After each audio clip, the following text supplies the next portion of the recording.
So the first thing, so great to see so many people here. Thanks for coming. First thing to say is that everything I'm about to show you, there's going to be a lot of information going very quickly, but don't worry about trying to, you don't have to take photos or anything. Everything is available online already at this URL, and I'll show it again at the end, so you'll be able to get all the information very easily. So don't worry if you miss something as things fly past. Okay. So, as Florian said, I'm Adam Spiers. I'm a senior software engineer at SUSE. And today's topic is high availability for instances in your cloud, like virtual machines running as guests, and how we can support that in OpenStack as an upstream solution rather than individual vendors doing their own thing. And this is something I've been working on for a while now.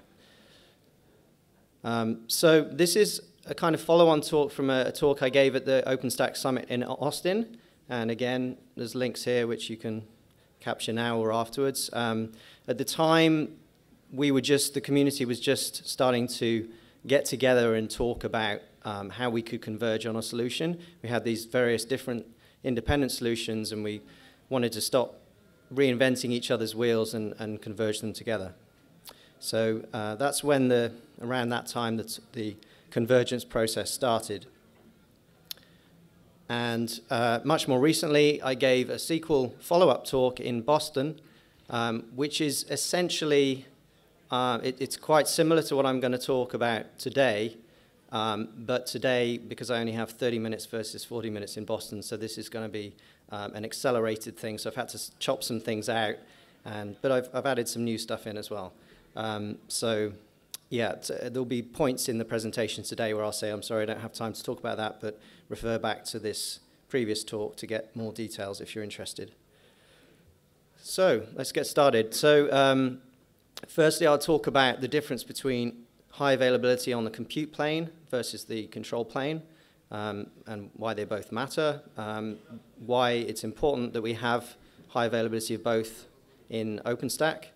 I'll talk about what we're aiming for when we are trying to design compute plane HA in OpenStack in terms of the design goals. I'll talk about the existing solutions that are out there, or at least the free and open source ones that are available in the community. I'll talk about what we're working on currently, what's coming up in the future, and then also how you can get involved if you're interested. So what's the difference between high availability on the control plane, which probably a lot of you encountered already, versus the compute plane? So a typical HA control plane looks something like this. You'll have some kind of clustering technology typically. You'll have your standard OpenStack services spread across a cluster. You'll have some kind of database cluster like Galera, for example, doing active-active. You'll have maybe something like Rabbit, MQ handling an active-active message queue. So this is all pretty standard stuff. You might use Pacemaker as the cluster manager, or maybe Keep Alive D, or a combination of things, HA proxy for load balancing.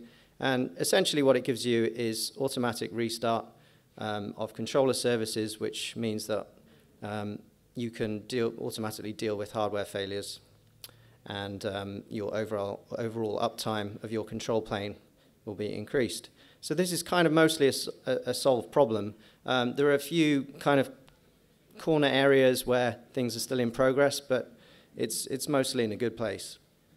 But that's only really half the picture, because if you only have HA on the control plane on the left-hand side, and then if you have something going badly wrong on your compute plane, one of your compute nodes fails for some reason or becomes unreachable, then what do you do? That obviously has an impact on your workloads running in the cloud. So do we actually even care at this point? You know, maybe we don't even care too much if a compute node fails because it's cloud, right? So to just clarify, set the scene for why this is something we do need to worry about, we need to go back to the old favorite pets versus castle metaphor, which I'm sure by now everyone knows. So we have pets, which are VMs, guests in the cloud, which are unique. Each one is different. Each one is not easily replaceable. It's usually stateful in some way. Takes a lot of care and effort to look after. And then on the other side of things, you have cattle. They all look pretty much the same. They're often stateless. And when something goes wrong, you generally just get another one to replace the one that went wrong. So in the cloud, if we have, say, 4 compute nodes here, and you're deploying a cattle workload, typically you can scale it out in response to demand.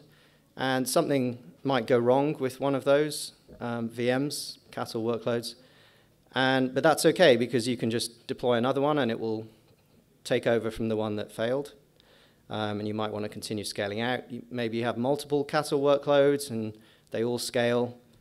And maybe not all of your cattle workloads are smart enough so that they might do some kind of auto-scaling, some kind of resilience to failures, or they might not. It's obviously possible for them to talk to the API services to do that. But depending on how smart the workload is, it may or may not deal with certain failure scenarios. So you can manually deploy new instances to react to the failures. But at some point, you might get enough failures that actually there's some degradation, there's kind of a mess being left behind, and you need to do some kind of cleanup. So you might want the infrastructure layer, OpenStack itself, to take care of some of the cleanup. And one particular instance is if you have a whole compute node that fails, then you might want to reboot that compute node if it becomes unreachable or something fails on it, because you might be able to automatically recover it just by a simple reboot. So that's cattle. Maybe we can live without compute HA, but actually it would be, in some cases, handy to have it. Pets, there's a much more compelling argument for compute node HA.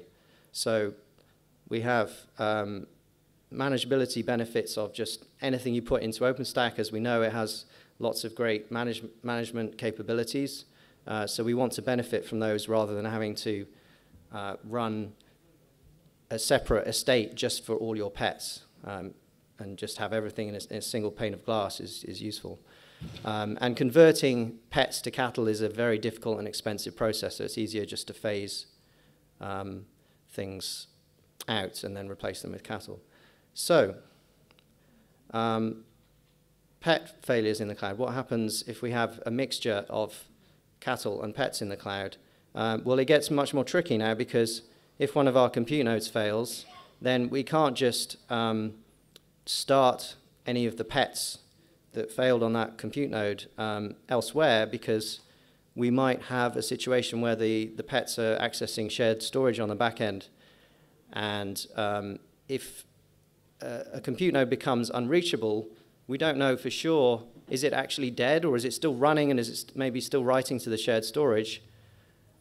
And we need to make sure that it really is dead before we start the pets back up elsewhere. Otherwise, you could get data corruption of 2 versions of the same pet accessing and writing to the same shared storage. So yeah, we can power off that compute node to make sure that it really is dead before we resurrect the pets elsewhere.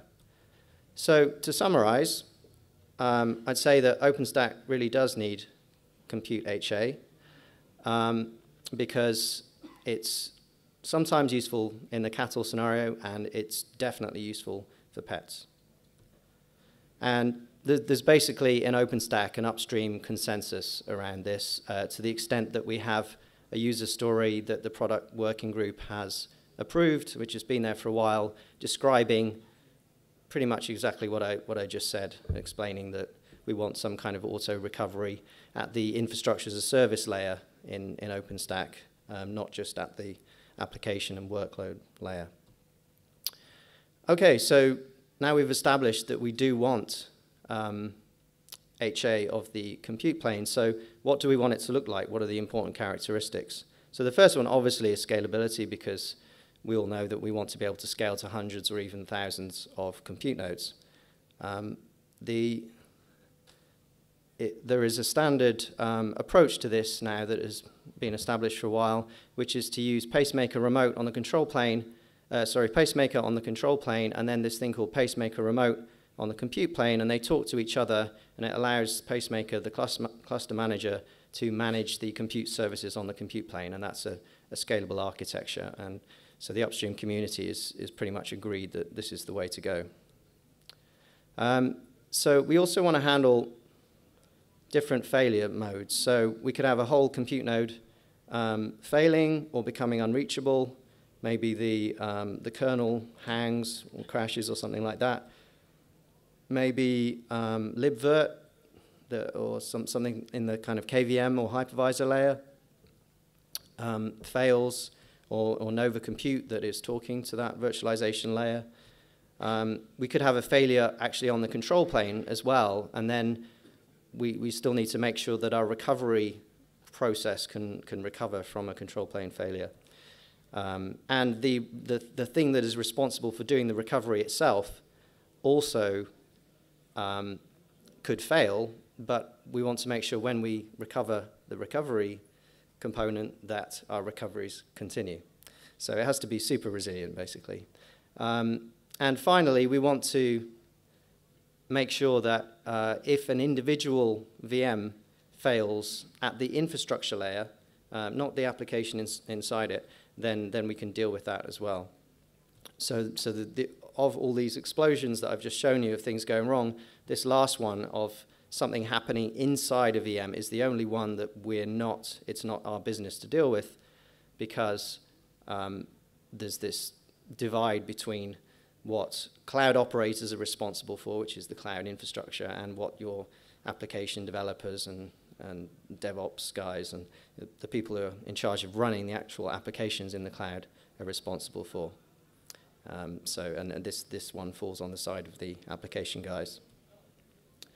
Okay, so we also want operability. Obviously, if something goes wrong, we want our cloud operators to be able to see what has failed, and we want to be able to see the history of what's failed and to see what's currently being handled and so on. So we need some kind of API for that, and ideally a user interface, a web interface would be nice as well. And we want configurability. So we might decide that not all of our workloads need this kind of protection. Maybe we want to do it by availability zone, or we could do it for a project, or maybe for a particular flavor of instance, or even just say this individual pet needs to be protected in a way that's different from everything else. There's a whole bunch of other configurability, configurable retry thresholds and all kinds of things, but unfortunately I don't have time to go into those now. So if you're interested in those kinds of ideas, then simply you'll see the previous talk that I gave in Boston with the video and the slides that are available online. Obviously, we need to be able to upgrade from any existing clouds that already have this capability. If we're moving to some converged solution, we want to be able to migrate existing clouds. That's very important for everyone who was designing this. And again, we want our recovery process to be intelligent and understand the context in which it's operating. And there's more details on that, which, again, see my previous talk in Boston for the details. And same for performance. Obviously, we want it to perform well. And finally, we want it to conform to the standards that our OpenStack community uses as the foundation of all our projects. So things like the 4 opens of open source, design, open development, open community, and then based in Python, using standard libraries, and all the rest of it, the nice things that everyone is used to by now. So those are our design goals. What is currently out there already? And the first one that I'll talk about is probably the one that's been out there for the longest, and it's one of the solutions that I worked on from, well, a while ago.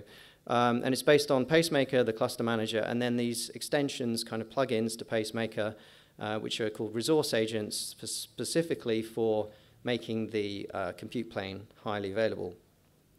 I don't have time to go into too many of the details right now, but they're ready for production use. You can get commercial support from both SUSE, my company, and also I think Red Hat and maybe others that I'm not aware of. The code is upstream in this Git repository, which I'm the maintainer of. And there are some downsides, but they're not bugs, they're just limitations of failure corner cases, which it doesn't handle as well as we'd like, but then hopefully not too common failure cases, so it shouldn't be a big problem. And if you want to know more about this solution, there is actually a YouTube video which is embedded into this slide deck, so it's about 7 minutes long. It shows, it's a demo that I made of how it works in our products, so you can see more details of that if you're interested. The next solution is called masakari. It was developed by NTT. It's part of the OpenStack ecosystem now, all the usual locations to find details about the project there. The latest stable release was for Akata, and it's a much more sophisticated solution really than what I just talked about. It's much more configurable. It takes care of more failure cases. It has various retry mechanisms if recovery fails the first time. It has a nice API for that operability that I was talking about earlier. It's backed by, it persists to the standard OpenStack database, and it uses the standard message queue approach of the same as everything else in OpenStack. So it's a really nice design, basically. And it also conforms to all the standards that I was talking about. And then finally, we have this solution based on Mistral. If you haven't come across the Mistral project before, it's workflow as a service inside OpenStack. It lets you define arbitrary workflows, but in this case, we have a particular workflow specifically for resurrecting VMs from failed compute nodes. And there's a proof of concept at this GitHub page. Not much has happened with that in recent times. Basically, the proof of concept showed that it worked, and it's a nice idea, it's a nice possibility for the future, but not much has happened recently. So I'm not going to go through this comparison table in full detail, and again, you can read this as slowly as you want to anytime later on. But the main point of just showing you this table now is that you can see the first column of the OCF resource agents has a fair number of weaknesses to it, even though it works reasonably well. And a lot of those weaknesses are addressed by masakari, but actually that has one or two weaknesses of its own. So if you basically combine the approaches, put them together, then you get this best of breed thing that really ticks pretty much all of the boxes that we're after. So that gives you a hint for the direction that we're going into. So firstly, we want a modular architecture, and we've identified these key areas in previous summits and online discussion, and we've sort of split it up into monitoring and recovery, and then for each of those, there's the different areas of monitoring and recovery. So the actual compute host itself, the VM, individual VMs, and then the processes on the compute plane that support the hypervisor, so things like libvirt, daemon, Nova Compute, and so on, maybe the L2 agents in Neutron. So we agreed to adopt a divide and conquer approach to this, and the idea behind that was to keep it modular so that you could have a mix and match approach, and that if there are multiple choices of, say, different ways of doing host monitoring or VM recovery, then you could have the flexibility to choose which component you wanted and then plug them all together. There's plenty of gory details of the discussions that we went through on this Etherpad, although it might be slightly hard to follow if you weren't involved in those discussions. So we decided from all those discussions that we would write some specs to describe the conclusions we came to. We started doing that, and to be honest, we haven't done a great job of following through on finishing those specs, but the community that's been working on it has kind of we agreed more than we've documented at this point, but we're going to fix that soon, hopefully. So we have specifications for host monitoring, host recovery, VM monitoring, VM recovery, and we're going to write some more specs to cover the process angle of how you monitor and recover, automatically recover things like libvirt daemon process and Nova compute and so on. So this is the interesting bit of the talk. This is where I describe the architecture of the converged, or the existing solutions and the converged solution that we're aiming for in a bit more detail. And it does get a bit technical, so apologies if it doesn't make complete sense, but I'll do my best, and I'm happy to answer questions after as well, of course. So, like I said, the architecture is based on Pacemaker, and we have this idea of Pacemaker remote, this extra service that runs on the compute plane, talking back to Pacemaker so that the control plane can control the compute plane. And Pacemaker has the ability to do fencing, which is absolutely critical for doing this right. As I mentioned earlier, when you have a failure with pets, you need to make sure the compute node that failed really is shut off before you resurrect the pet on another compute node. Otherwise, you could get data corruption, and that's pretty much the worst thing you could possibly do from an infrastructure perspective. So the ability to do stoneth, and if you haven't come across this term stoneth before, it's a term in the HA world that stands for shoot the other node in the head. So you're literally just like pulling the plug in an automated fashion to make sure that a node is really not running before you carry on. So after a compute host looks like it's failed or has become unreachable, you do the stoneth, you make sure it's shut down, and then you trigger a secondary action which marks that host as, okay, this host has failed, everything that was running on it needs to be now resurrected on another compute host that we have spare, hopefully, somewhere. So that the state of that failure is persisted somewhere so that it doesn't get lost.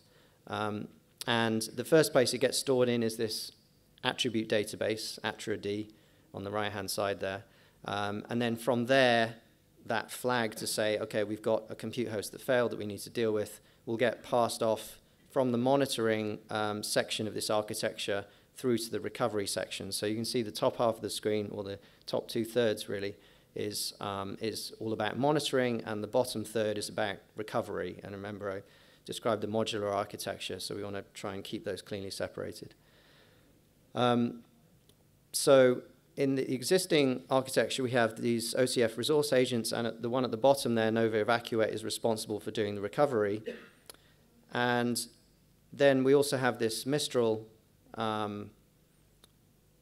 solution, which takes a similar approach, but just uses slightly duplicated code, and it does its own recovery.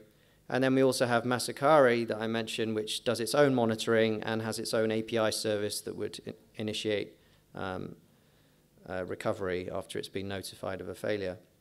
So this is not nice. This is not a converged solution. So the way we're going to address it is we're going to modify the boxes in yellow. We're going to remove the boxes in red and start replacing them with this unified alerter component, which has a driver mechanism so that it can alert different components. So that allows us to get rid of some of the red boxes because it's now talking to masakari, which can handle the failure. And also we have this driver that talks to Mistral, so we can invoke Mistral workflows on failure as well, which means we can get rid of the fence evacuate component on the left-hand side. And yeah, so that's the, so that's the unified architecture that we're going for, and that looks a lot cleaner than what we had before, and it supports this mix and match approach. And it also, importantly, allows very easy migration between existing deployments and this new architecture. So where are we right now? Well, I've been packaging masakari into RPM formats so that it can be used by SUSE and Red Hat. If anyone wants to volunteer to do the debs for Ubuntu, then that would be great as well. And we have work going on to integrate this approach into the SUSE OpenStack Cloud product, finalize the documentation around stuff. And then there's some work to be done on the masakari side. Most importantly, probably documentation. The code is very nice and clean, but the docs are not really there yet. There's a few other things on the to-do list for masakari. On the Nova end, actually, there's some ways that Nova could be improved to make this a more manageable solution from the operator's perspective. And this is, if you're interested in finding out more, getting more of the details, or even helping out in some way, please do join the OpenStack HA IRC channel on Freenode, or you can post to the OpenStack dev mailing list with the, please include the HA badge in the topic so that people can filter for that automatically. We have weekly IRC meetings currently at 9 a.m. UTC on Wednesdays, although I'm thinking about changing that because it's not very helpful for our American friends. Yeah, there's the OpenStack Resource Agents project there. There's an HA guide, which has been around for ages, which is currently under development to document some of this and other things related to HA. So everyone is welcome to get involved. It'd be great to see you turning up to the IRC and the weekly meetings and so on. And with that, I think I'm done. And we have maybe probably take 1 or 2 questions, if anyone has any. And these are, again, this is where you can find everything you've just seen, and you can browse through it at leisure at a slower pace, which might be a bit easier to digest. Any questions? Yep. What's like the overhead of evaluating, like, if you get your head is, consume a lot of resources to do these, like, Right. So the question is, what's the overhead of doing a resurrection of of guests from a failed compute node? And to be honest, because the compute node has already failed, so you can't do anything on that compute node. It's already powered off by that point if the fencing mechanism has worked correctly. So all you're doing is restarting those VMs on another compute node. So it's effectively equivalent to just booting the compute node, the guests from scratch on that compute node. Yep. From which OpenStack version it will be available? So I did. Which OpenStack version will the Converged solution be available from? Well, it's difficult to say at this point. I mean, I guess Pike is obviously the earliest that it can happen. There will be a stable release of masakari for Pike, of course, but that won't necessarily take advantage of the unified architecture. So difficult to say at this point, but hopefully soon. Okay, I think I better wrap it up there. Thank you very much.